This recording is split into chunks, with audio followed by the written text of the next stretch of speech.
खबरों में आगे बढ़ेंगे। राजस्थान के सवाई माधोपुर जिले की खंडर तहसील में श्री कृष्ण कृपा धाम आश्रम के महंत बालकानंद गिरी, जो कि उज्जैन परिक्षेत्र के थानापति हैं, बताते चले कि जूना अखाड़े के सदस्य हैं और वर्तमान में सवाई माधोपुर जिले में स्थित आश्रम में सेवा कर रहे हैं।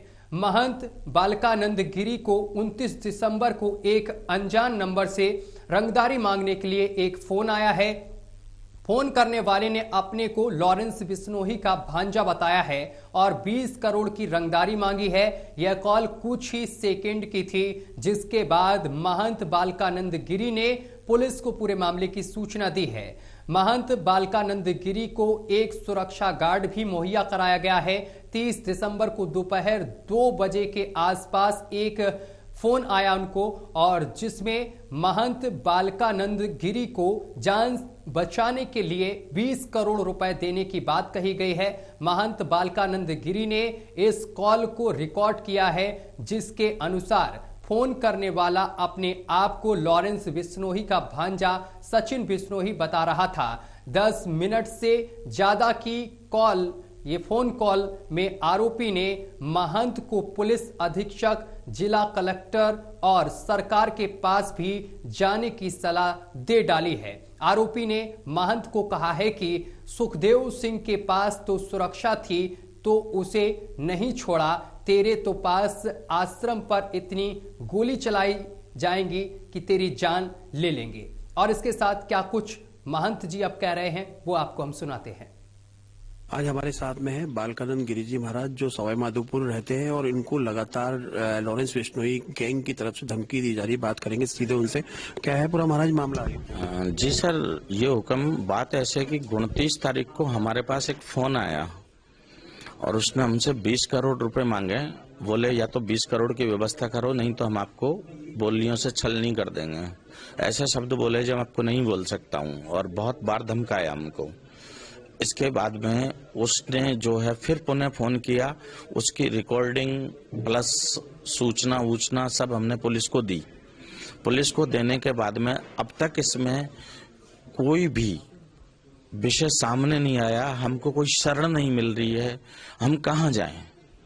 हमको कहीं ये नहीं दिख रहा कि हम किसके पास जाएं और किससे क्या कहें। आखिर में हमारे पीठाधीश्वर जी ने न्यूज का सहारा लेने के लिए बोला है। पीठाधीश्वर जी के आदेश अनुसार हमने न्यूज का सहारा लिया।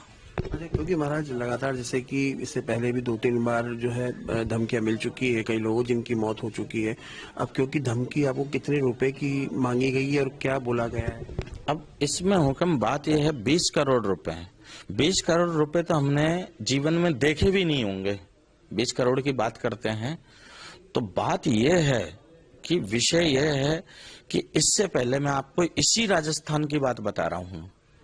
इसी राजस्थान में कन्हैया लाल जी को धमकी मिलती है, फिर थाने में बैठ करके उनका समझौता होता है और समझौता के बाद में उसकी कोई सुनाव नहीं होती तो उसका डायरेक्ट गला काट दिया जाता है। ठीक है, आज तक उसमें कुछ हुआ? कुछ नहीं हुआ। जो अपनी जान से गया वो ठीक है। दूसरी धमकी अभी लेटेस्ट की घटना है, गोगामेड़ी साहब को, एक क्षत्रिय को अच्छे से निपटा दिया और उसने कई बार गुहार लगाई। उन्होंने कई बार अपने बारे में कहा, कई बार प्रशासन को बताया, कई बार सरकार से सुरक्षा मांगी उन्होंने, लेकिन उनको भी सरेआम खुले इसी जयपुर के बीच मध्यस्थ निपटा करके गए हैं। और अब तक क्या हुआ, क्या है, क्या मतलब है? गोगामेड़ी साहब तो चले गए हैं, अब पीछे जितने भी है वो रोते रहो, फोड़ते रहो। तीसरी धमकी मुझे मिल रही है अभी वर्तमान समय में। मेरी बात को कोई सुनने के लिए तैयार नहीं है। कोई ये भी नहीं कहता कि आइए हमारे पास रहिए, हम आपकी देख रेख करते हैं। इसमें महाराज आपने जो सरकारी तंत्र से अगर बात की हुई है तो क्या लगता है सुरक्षा की व्यवस्था के बारे में क्या बोला उन्होंने? हम हमारी क्या सुरक्षा करेंगे? कौन हमारी क्या सुरक्षा करेगा? सुरक्षा की बात तो यह है कि भाई ऐसा हो ही क्यों रहा है, इसके तह तक तो जाओ। और भाई हम हमारी सुरक्षा नहीं कर रहे, लेकिन 2-5 आदमी हमारे साथ रहते हैं, हमारे शिष्यगण। कहीं से कल खुदा न खास्ते इनको कुछ हो जाए तो कौन जिम्मेदार है?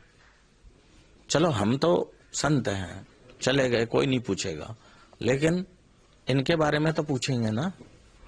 तो हमें तो डर इस बात का है भय है इस बात का।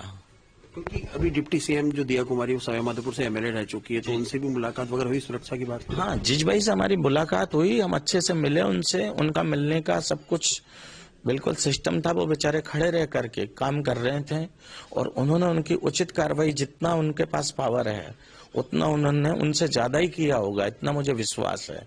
पूर्व में वो हमारे एमएलए रहे, वहां से मेरी हल्की सी जानकारी थी, लेकिन अब वो जानकारी बहुत लंबा टाइम हो गया, फिर भी मैं उनसे मिला, डायरेक्ट मिल लिया, कोई बात नहीं। उन्होंने सब लोगों की सुना, हमारी भी सुना, और उन्होंने जो भी है वो कार्रवाई के उचित हमको आश्वासन दिया। लेकिन ऐसे किसी ने नहीं कहा कि तुम्हारी जिम्मेदारी मैं ले लेता हूँ, मेरे पास रहिए, आप मेरी शरण में रहिए। जी।